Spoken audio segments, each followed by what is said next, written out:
मध्य प्रदेश के एक छोटे से गांव में दिनेश नाम का एक व्यक्ति अपनी पत्नी दिव्या के साथ रहता था। दिनेश और दिव्या के अलावा घर में और कोई नहीं रहता था। उनकी कोई औलाद भी नहीं थी और घर के हालात भी कुछ ज़्यादा अच्छे नहीं थे।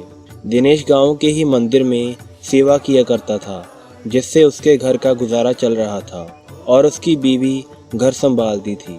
दिनेश का स्वभाव काफ़ी धार्मिक था। वो भगवान पर पूर्ण विश्वास रखता था।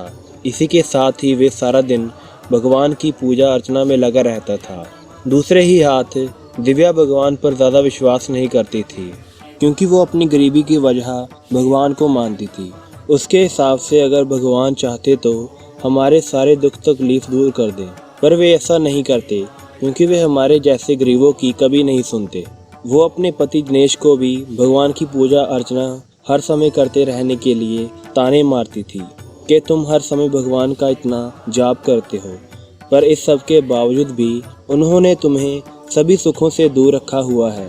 पर इस सब के बावजूद दिनेश ने कभी भी दिव्या की बात का बुरा नहीं माना और ना ही भक्ति का मार्ग छोड़ा। एक दिन दिनेश मंदिर के परिसर में भगवान की सेवा कर रहे थे। अचानक वहाँ पर एक छोटा सा लड़का आया, जो देखने में काफ़ी गरीब लग रहा था, जिसकी उम्र शायद 14 से 15 साल के बीच में होगी और देखने में वो काफ़ी थका हुआ भी लग रहा था। वो चुपचाप आकर सीढ़ियों पर बैठ गया और रोने लगा। दिनेश ने उसे रोते हुए देखा और उसके पास जाकर बैठ गया और उससे पूछने लगा कि बेटा क्या हुआ है, सब ठीक तो है, तू रो क्यों रहा है। उस लड़के ने बताया कि मैं गुम हो चुका हूँ, काफ़ी भूखा भी हूँ और मेरे पास पैसे भी नहीं हैं।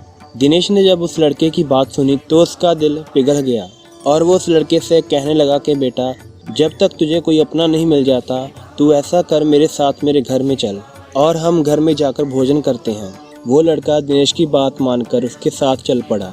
दिनेश ने उसे घर में ले जाकर उसे प्रेम से भोजन करवाया और बाद में उसे थक जाने की वजह से आराम करने के लिए भी कहा। वे दोनों आराम करने लगे। कुछ समय बाद जब दिनेश की नींद खुली तो उसने देखा कि वो लड़का वहाँ पर नहीं था। उसने अपनी पत्नी को पूछा तो उसने कहा कि मैं तो तब से जाग रही हूँ। वो लड़का अगर घर से बाहर जाता तो पता लग जाता, पर उसकी पत्नी ने भी उसे बाहर जाते नहीं देखा। उसने पूरे गांव में उसे इसी आस में ढूंढा कि शायद वो सैर करने के लिए बाहर गया हो, पर वो कहीं नहीं मिला। जब लौटकर दिनेश वापस आया तो उसने एक बड़ी सी थैली अपने घर में देखी। उसने अपनी पत्नी से पूछा तो उसने कहा कि पहले तो ये यहाँ नहीं थी।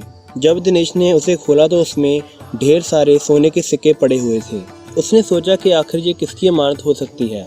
उसने अपनी बीवी के ला कहने पर भी उसमें से एक सिक्का तक नहीं चुराया। उसी रात दिनेश और दिव्या को एक जैसा सपना आया।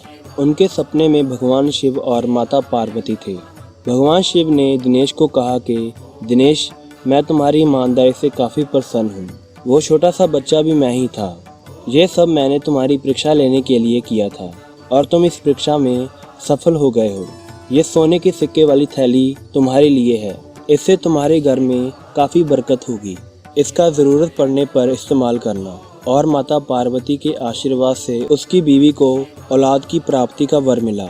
ये सब कहकर भगवान शिव और माता पार्वती गायब हो गए और उन दोनों की आंख खुल गई और दोनों ने अपने अपने सपने का जिक्र किया, जो कि एक जैसा ही था। दिव्या ने यह माना कि भगवान सच में होते हैं और वो सबकी सुनते हैं। आज भी दिनेश का परिवार काफ़ी अमीर परिवारों में से एक है। उन्हें कभी भी धन की कमी नहीं आई और माता पार्वती के आशीर्वाद से उन्हें 2 लड़के और 2 लड़कियों की प्राप्ति हुई, जो कि आगे चलकर काफ़ी सम्मानित पदों पर नियुक्त हुए और आज भी सारा परिवार मिलजुल कर रहता है।